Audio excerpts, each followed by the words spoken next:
Okay, diretso tayo sa taas.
Dito tayo. Ito na ba yun? O ito na nga yun?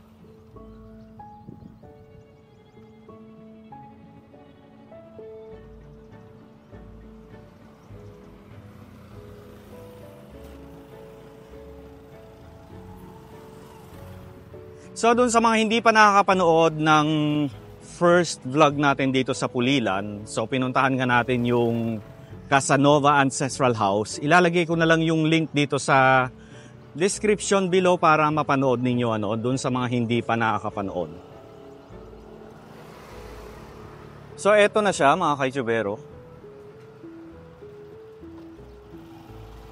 Dito tayo sa harapan.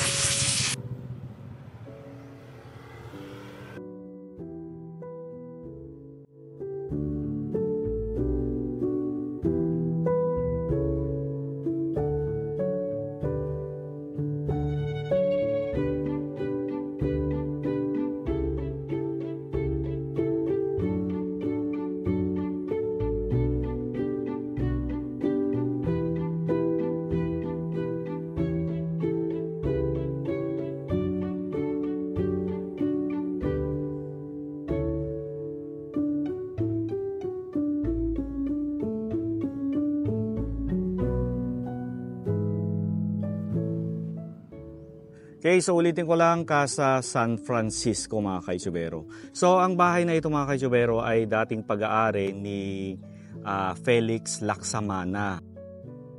So itinayo ang bahay na ito mga kaitsubero noong 1929. So halos 94 years old na ang bahay na ito, no?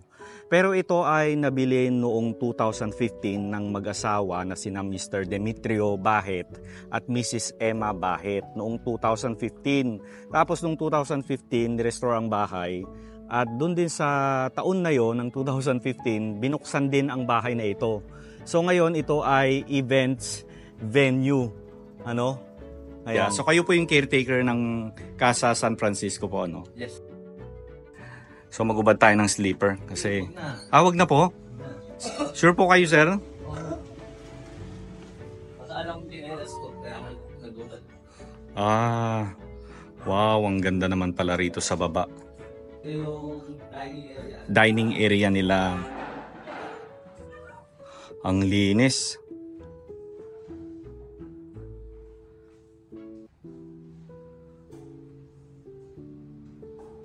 Ayan, so ulitin ko lang ito ay events venue na ngayon. So maganda rin yung ginawa nila kasi wala silang binago dun sa structure ng bahay. Ayan, all original. Diba? Diba nakakatuwa makakita ng mga lumang bahay na nare-restore at saka nire-repurpose nila. Kesa yung bahay na pinabayaan na lang hanggang sa maluma, tapos nung maluma saka ni-restore. Minsan kasi kapag sobrang luma na, ang hirap nang i-restore. So ang nangyayari kapag ganun, halos nababago yung disenyo ng bahay. Siyempre ang engrandeng hagdan. Ang ganda ng pagkaka-restore nila, no? Okay, so another dining area. Oh, ito maganda to kapag mga private events sila, no? Itong room na to, no? And kung meron kayong meetings, private events, tapos konti lang naman kayo pwede dito.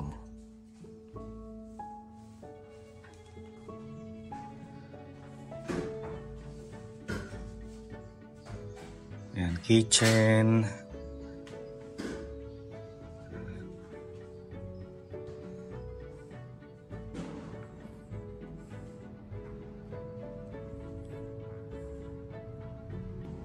Siyempre wala na naman akong ibang masabi kundi nice, ang ganda, which is totoo naman kasi, di ba?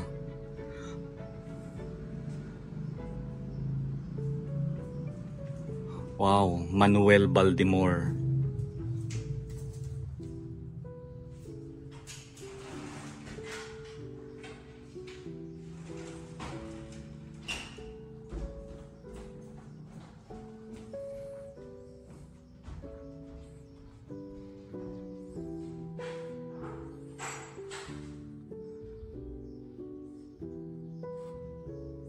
Grabe, wala na naman ako. Alam nyo, speechless na lang talaga ako mga kaitsubero. Ganda naman nito. Ang galing oh. Lampshade.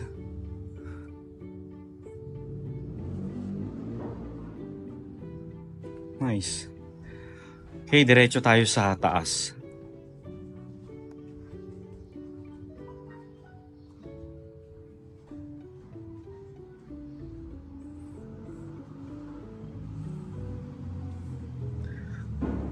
O anong tawag dito? Comment below mga kaitsubero.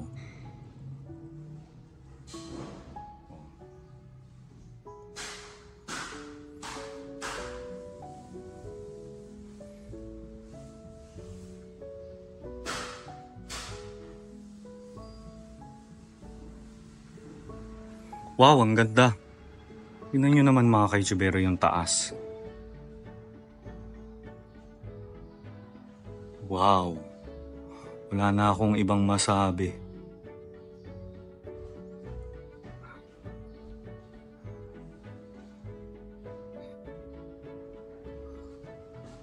Yung nahiya talaga ako naka-sleeper.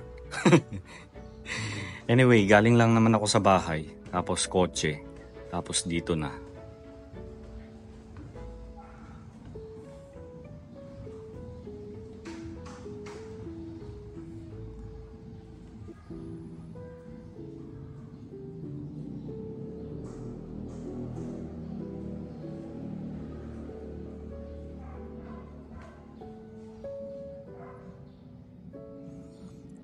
So dito muna tayo. Ito siguro dati mga rooms ito. Noong pag-aari pa ni Felix Laksamana. Ayan, ito room siguro ito noon.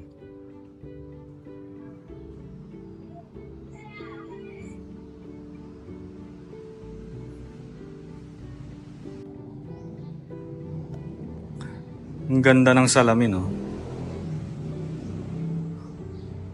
Yan, ito bago na ito na in-install nila.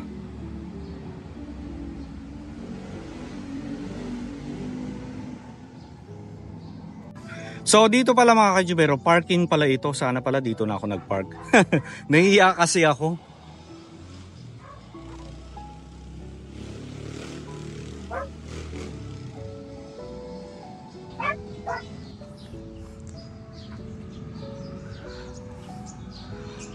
Grabe ang lawak ng bakuran nila.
Oh, may bedroom mga kaitsubero.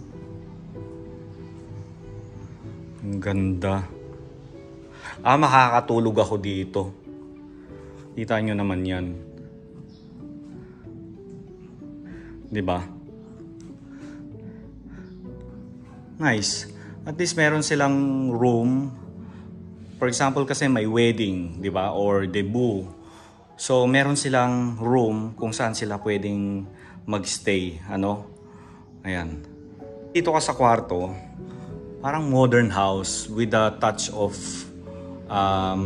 vintage house. No? Tapos paglabas mo dito sa sala, eto na yung bubungad sa'yo. Diba? Oh. Diba? So ulitin ko lang ang bahay na ito ay dating pag-aari ni Felix Laksamana. So ito ay itinayo noong 1929. Tapos naibenta sa mga Bahit family. Tapos ni-restore siya noong 2015 and then inopen din siya noong 2015. So ngayon ay isa na siyang events venue. Ayan. Galing.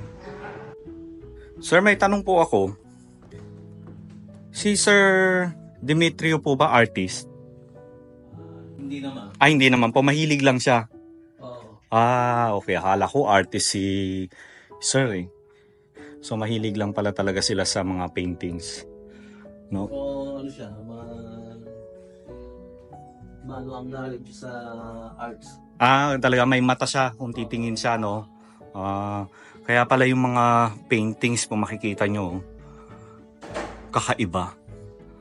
No? Mga minimalist. Sir Alvin, maraming salamat po ulit, sir.